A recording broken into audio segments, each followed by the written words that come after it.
ये समझना है कि जिस तरह से हम मोबाइल को पहले साफ करते हैं, फिर उसमें कोई नई चीज़ अपलोड करते हैं, क्योंकि अगर नहीं करेंगे तो मोबाइल हैंग भी हो जाता है और मेमोरी फुल भी हो जाती है और दूसरी चीज़ें डालने की उसमें जगह नहीं रहती है।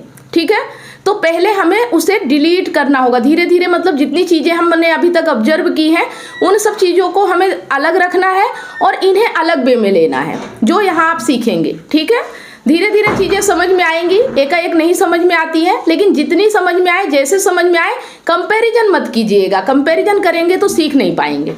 ठीक है, ओके, ठीक है।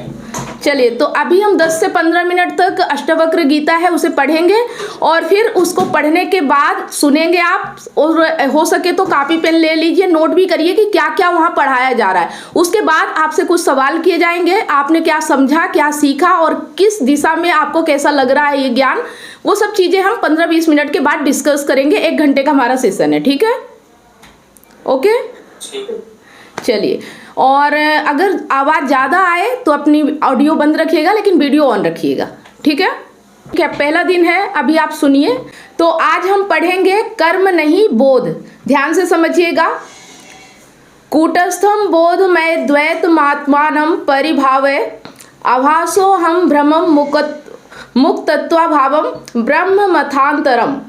कूटस्थ हूँ, बोध मात्र हूँ, अद्वैत हूँ, ऐसा अनुभव करो, ऐसा हो जाओ, ऐसा आभास हो तुमको, चिदाभास करता भोगता जीव हूँ। इस भ्रम को और बाहर भीतर के द्वंद्व भाव को त्याग दो।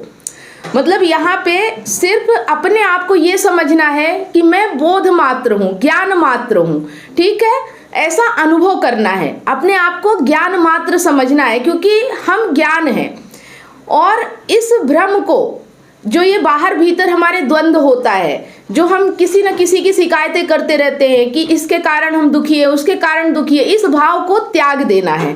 ठीक है, तो यहाँ पे प्रकरण 1 श्लोक 13 है।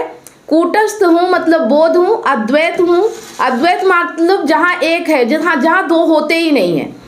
कूटस्थ माने 2-3 अर्थ होते हैं। कूटस्थ के एक तो होता है जो शिखर पर विराजा हुआ है।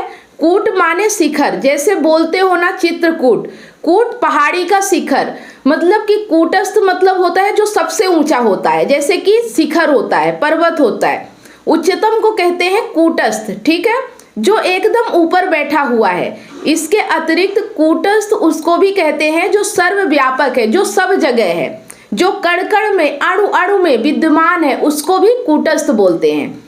तो यहाँ पे कूटस्थ का मतलब समझ में आ गया। कूटस्थ किसको बोलते हैं? जो सबसे ऊंचा होता है, जो सब जगह